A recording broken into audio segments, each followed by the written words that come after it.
Today we're going to be cooking share Wagyu brisket pastrami.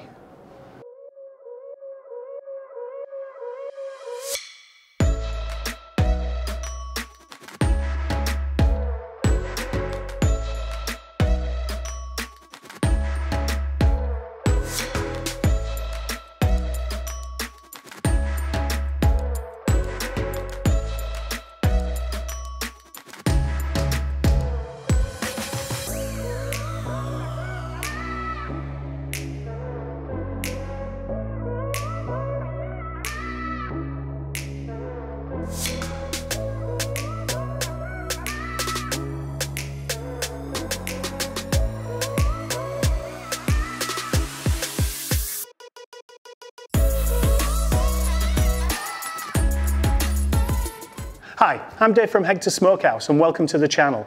If you've been here before, welcome back, and if you're a first time visitor, great to have you on board. Today I'm going to be cooking a share Wagyu brisket pastrami.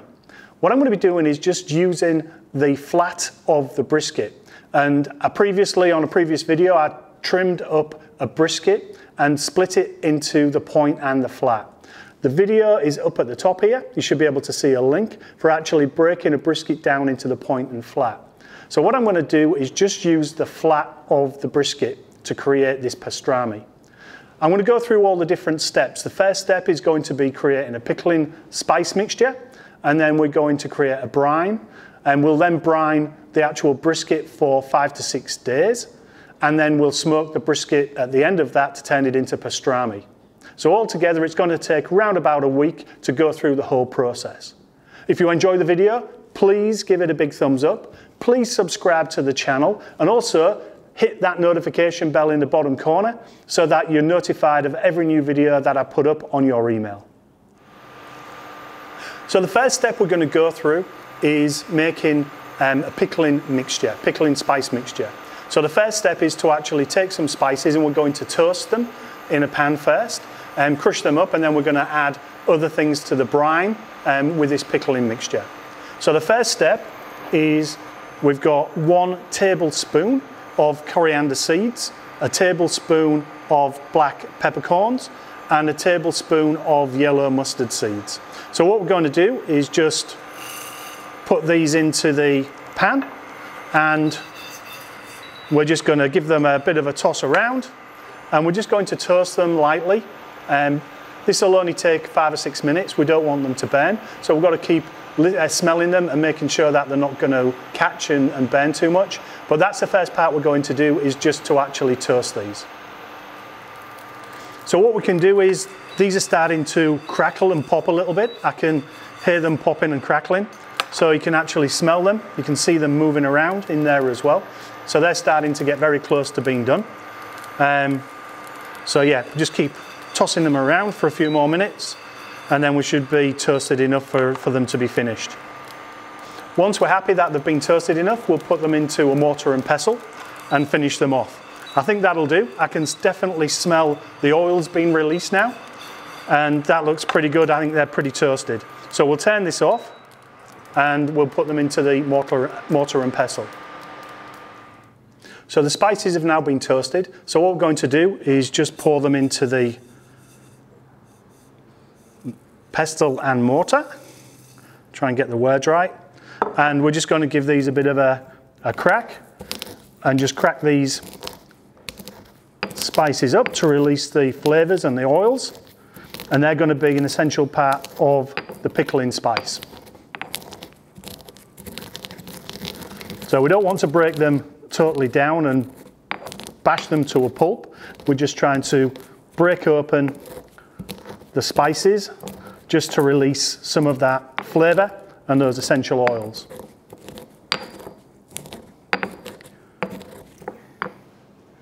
So what we're going to do now is finish off the pickling mixture. So we're going to use the spices that we actually toasted. So that was the coriander, the black peppercorns, and the yellow mustard seeds, 1 tablespoon of each. So they go into the pickling spice jar. So they've gone into there. We have 1 tablespoon of dry chili, so chili flakes goes into there. We then have here 1 tablespoon of allspice berries, 1 tablespoon of cloves, whole cloves, and 1 tablespoon of ground ginger. So they're also then going to go into the pickling mixture, or the pickling spices. So in they go. This is going to create some amazing flavours in the pastrami once it goes through that process. There we go. And that's the ground ginger. So they've gone into there. We've then got 1 cinnamon stick, which has been broken down, and 2 bay leaves, which have been crushed and broken down as well. So they're going to go into there.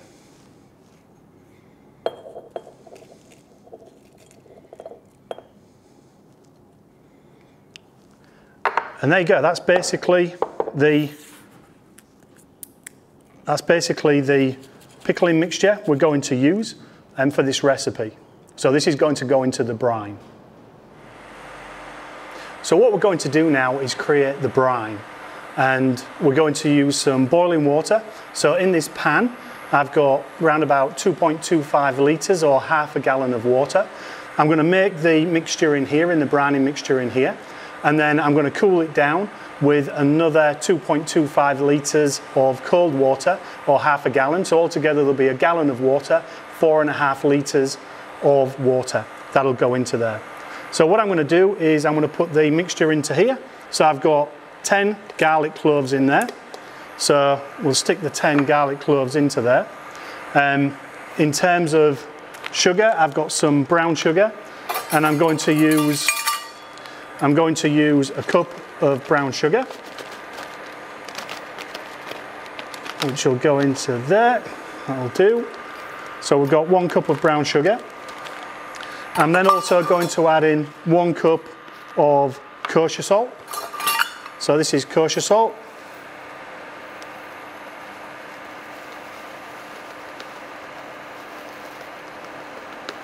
So again, 1 cup of kosher salt gone into there. Just give that a quick stir.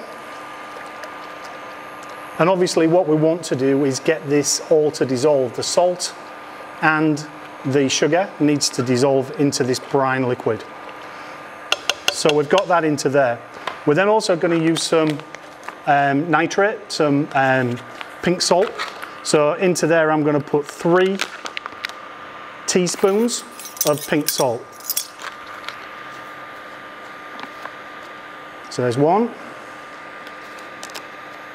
2, and 3. The brisket I'm cooking with today, the flat, is around about, I think it was about 3 kilos. So that's around about 6.5 pounds, I think it was, is what we're actually cooking with. So they're all in there. We'll stir those in. And then the last part of this is we need to add in some of the pickling spice we had. And I think what we're going to do for that is put round about 1/4 of a cup into the pickling spice, So I've got the measure here, that's 1/3, so it's a smaller one. Excuse the noise. So into there, we have around 1/4 of a cup of the pickling spice. So that goes into the mixture as well. So all we're going to do now is bring this to the boil, and then let it simmer for a while, make sure everything's mixed in, and then we're going to let it cool down. Then we're going to add it to the cold water. So the pickling spice has been simmering for the last 5 minutes or so. The smells that are coming off this are absolutely amazing. Everything is well and truly mixed in. The salt, the sugar, all of the spices, the garlic, everything is mixed into there really nicely now. So what I'm going to do is I'm going to turn the pot off, let this cool down, and then add it to the cold water. Once the cold water and the pickling mixture is down at a cool temperature. At that point, I'll add the brisket into the actual mixture. So what we did was we made the brine, and if you remember, we used 2.25 litres of water to start off the brine in the pot, or the equivalent of half a gallon. And then we put it into some cold water, and what I've used is this tray I use for sous videing, and this container I use for sous vide. And so altogether in here now there is 1 gallon of water, or 4.5 litres, somewhere around there is the total amount of water, with all of those pickling spices and the salt and the sugar and everything else that I put into there. So what I did was I left this overnight in the fridge to cool down, so it's nice and cool now, and the intention is to put this brisket into there, and you can see the brisket is around about 6 pounds, 2.8 kilos.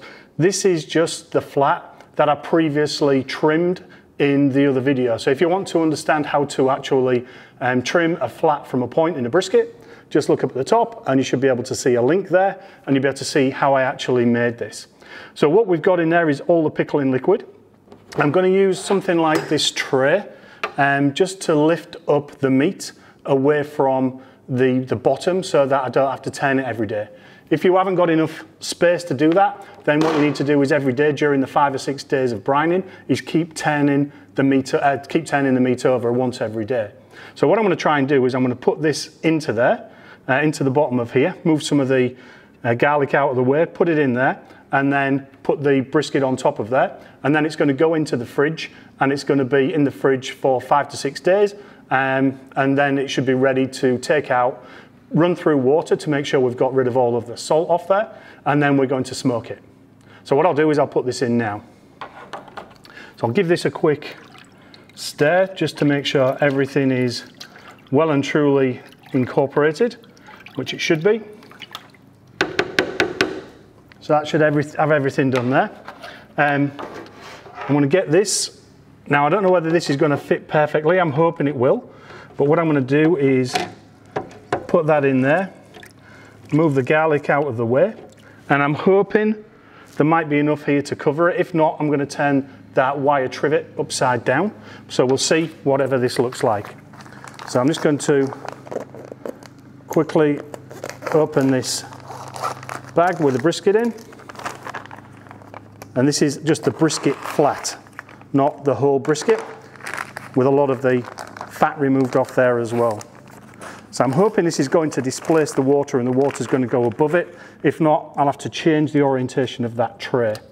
So you can see there, it just about covers, maybe not as much as I wanted to, so I might turn that tray over. So that shouldn't be too difficult to do, he says, which it is a bit difficult because it's trapped in there a little bit. So I'll spin the tray over, and it's still got some little feet on the bottom which should lift the brisket up a little bit. So let's have a look now. If I put that in there, and that looks pretty good. So yeah, so you can see that's actually well and truly in there now. The only thing I'll do is I can see the brisket floats a little bit, so I'll maybe just get a bowl or something just to sit on top of there to keep it pressed down. Yeah, you want to make sure that this is remaining below the liquid at all times during this curing process for the brine. Okay, so what we'll do is we'll come back to this in 5 or 6 days, and I'll show you what it looks like once it's gone through this curing process. So the pastrami has now been in the fridge for probably 5 or 6 days. Turned it over every day or so, and it's been in an ice cold fridge. So what I'm going to do now is I want to get some of that salt solution and the brine off the pastrami or off the brisket flat. So what I'm going to do is I'm going to empty it out, empty all of those pickling spices and everything out, and then run it under cold water and take as much of that salt off as I can. If possible, put it in the cold water and leave it overnight so that you can actually draw some of that salt flavour out, because otherwise it could be quite salty. If you haven't got time, then just make sure you wash it several times in cold water to make sure you've taken off as much of that brine as possible. So what I'm going to do is I'm just going to pour out the brining mixture into a colander, into a sieve, and then I'm going to fill it with cold water and start to wash it.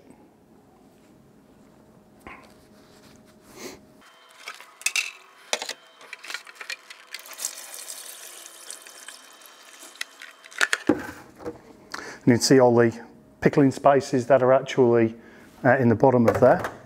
And here's the brisket, or the flat. You can feel it feels very, very soft now. So what I'm going to do is start to run it underneath this tap and try and take off as much of this as I can and get rid of as much salt solution. I'm then going to actually put it back into the container that I had it in, and just use that container and leave it in some cold water for a while to try and take some of this out. So just make sure you do this and take off as much of that salt solution as you possibly can, because otherwise you're going to end up with very salty pastrami, and you're going to need a gallon of water with every piece that you eat. So make sure you take off as much as possible. So here's the brisket flat that we're going to turn into the pastrami. So it's gone through the brining process.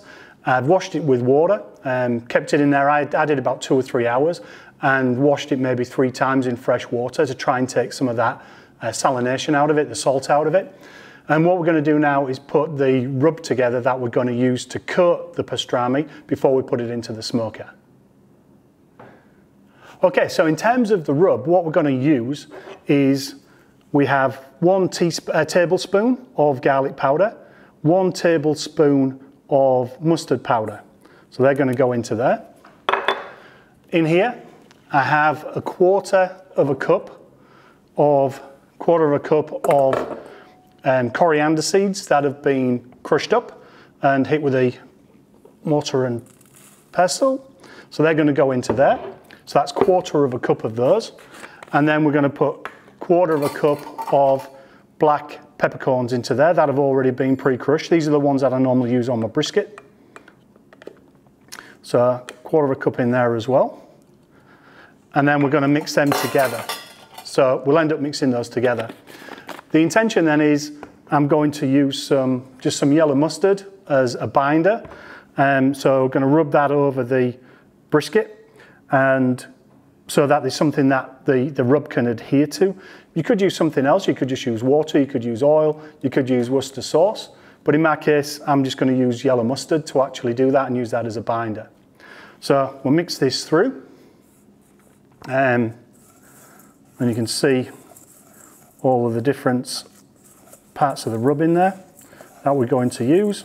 It's making sure that the mustard is well and truly broken down. So the mustard's broken down. And also you'll notice in there is actually no salt in here as well, because obviously we've already well and truly salted the brisket. So what we'll do is we'll just use some of Guarantee. This is a brand new one. So I'll just undo this. Take it off the top of there. So we're just going to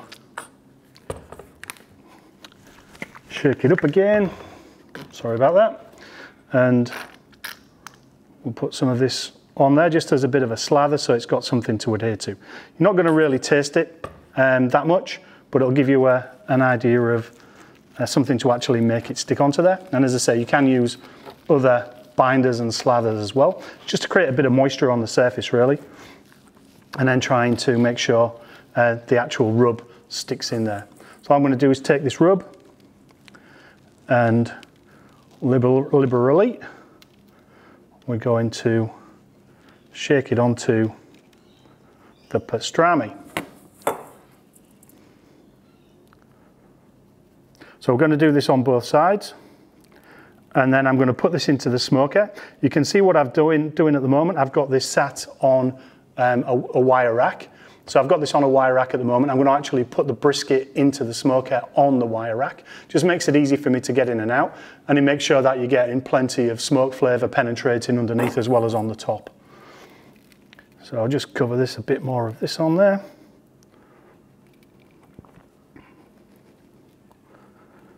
Maybe get a little bit on the ends. And some people will make this as well with more of a fat cap, so they'll maybe leave 1/4 of an inch, and that's well and truly okay. A lot of people do that. I've tried this time without having a fat cap on there, but quite easily it'll be just as tasty if you leave a 1/4 inch fat cap on there as well, and might add a bit of moisture into there as well. So you can see that's that side done. Just pat that in so as much as possible doesn't fall off. We'll spin over the flat. So there's the flat. We'll put some more of the mustard on there, just to get everything adhered. And we'll use the rest of the rub just to coat. So if you remember, what we did was we had 1/4 cup of coriander seeds that we crushed, 1/4 cup of black peppercorns that was already crushed, and then we had a tablespoon of mustard powder and a tablespoon of garlic powder. So that's what's in this rub that's actually going on there. So again, we'll just try and get the rest of this on there. Get a nice coating. So there we go. That's the rub applied. And what we'll do now is we're going to put this into the smoker. I'm going to smoke this at 250 degrees F. It'll be smoked at 250 degrees F until it gets an internal of about 160, 165 Fahrenheit. Then I'm going to double wrap it in foil. It'll go back in again at 250, and I'm going to take it up to sort of 200, 204, be round about where I'm taking it to. Then I'll take it out and let it cool down and put it into an esky. You can then serve this either hot or cold, so you can cool it down and slice it, or you can serve it immediately once you've let it rest for an hour or so. So let's get it off and get it into the smoker.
So pastrami is going into the stumps at 250, going straight into there, and it's going to be cooking at 250 until it gets to 160, 165 internal. And what we're going to be using is, we're going to be using cherry and pecan is going to be the smoking woods. So the brisket's now at 160, so we're just going to pop out the pastrami as it is at the moment, and put that back. So we're just going to quickly take this out, put that there. I think that looks pretty awesome. Really nice looking piece of brisket. You can see all the coriander and all the other seeds in there. So what we're going to do is fold this up nice and tight,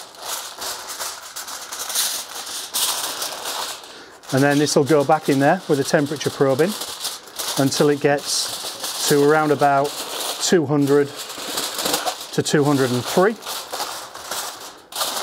and then we should be pretty good and good to go. So this will now go back into the smoker. So the pastrami's come out, the brisket's complete. Put it in there, took it up to about 160 degrees F, double wrapped it in foil, and then lifted the temperature up from 250 up to 290, and finished it off wrapped up, and took it up to about 203 internal. And that was brilliant. Took it out and put it into an esky to cool down, or into a Cambro to keep warm. And what we're going to do now is we're going to have a look at this and slice it up and see what it actually looks like. So fingers crossed it's gone well. So let's have a look and do some slicing.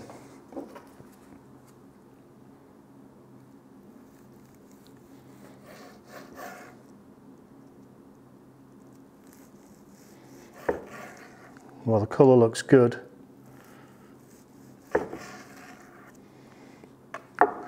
So there we go. That looks pretty wonderful. You can see the colour's gone all the way into there. And it looks really juicy and moist on the surface, really juicy and moist. And it's got a good bend on it as well. So let's have a go and see what it tastes like.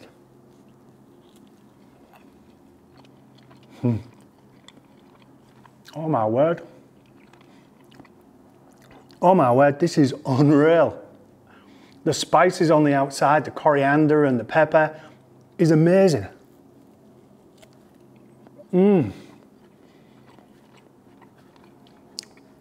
That tastes absolutely fantastic. Absolutely blown away. Wow. I'm going to go make some sandwiches. I've made some Russian sauce, Russian dressing to go into like a Reuben. And there'll be a link to the sauce up at the top that you can actually look at. So you'll be able to actually look at the sauce and see what that looks like and how to make the sauce. But this tastes fantastic. I am absolutely blown away, and the moisture in there is amazing. As soon as I took all of the fat off, the fat cap off, it is superb, and the flavors are amazing. I'm so happy. This has been wonderful. So hopefully you enjoyed this video. If you did, please give it a big thumbs up. Please subscribe to the channel, and please hit that notification bell so you see the next video when it comes up.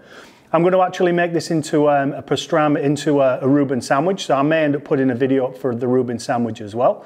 Hope you enjoyed this video and look forward to seeing you on the next one.